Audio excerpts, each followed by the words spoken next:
ગુજરાત 18 લાઈવમાં આપનું સ્વાગત છે। ડભોઈ નજીક વેગા પાસેથી દારૂની ખેપ મારતા આરોપીને એસએમસી દ્વારા ઝડપી પાડ્યો। મળતી માહિતી મુજબ એક આરોપીને બીજી વખત સ્ટેટ મોનિટરિંગ સેલે ઝડપ્યો છે, જે અગાઉ 19/7/2024 ના રોજ દારૂની ખેપ મારતા ઝડપાયો હતો। કોર્ટમાં રજૂ કર્યા બાદ 24/7/2024 તેને જામીન મળ્યા અને પુનઃ 3 દિવસ બાદ જામીન મેળવી દારૂની ખેપ મારતો એસએમસીના હાથે 2.39,680,000 વિદેશી દારૂ સાથે ઝડપાઈ ગયો। પોલીસની કોઈ પણ ભય રાખ્યા વિના દારૂની ખેપ મારતા ખેપિયાઓ સામે પોલીસ કેવી કાર્યવાહી કરે છે તે જોવું રહ્યું।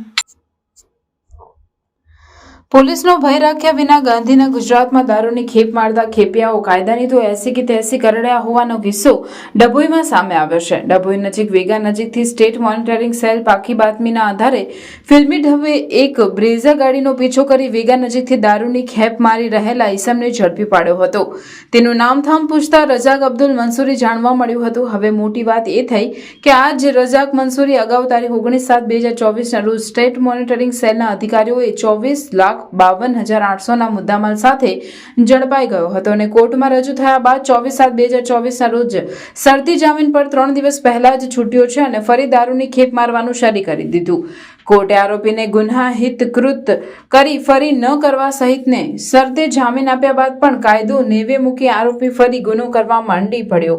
ગત રોજ એક સપ્તાહમાં રઝાક અબ્દુલ મંસૂરીને સ્ટેટ મોનિટરિંગ સેલ જવાનો દ્વારા વેગા નજીકથી બ્રેઝા ગાડીમાં 2,39,680 વિદેશી દારૂ બોટલ નંગ 982 અને મુદ્દામાલ 7,40,180 સાથે ઝડપી કાર્યવાહી હાથ ધરી। સાથે અગાઉ અને બીજી નોંધાયેલ ફરિયાદમાં મુખ્ય બુટલેગરો સલીમ ઉર્ફે બટકો પઠાણ અને વડોદરાનો બુટલેગર નીરવ ઉર્ફે નિલેશ ભરત પટેલ બંને કેસમાં વોન્ટેડ જાહેર કરાયા છે અને પોલીસ પકડથી દૂર છે। ત્યારે દારૂની ખેપ મારતા ખેપિયાઓમાં હિંમત વધી હોય, પોલીસ કેવા પગલાં લે છે તે જોવું રહ્યું।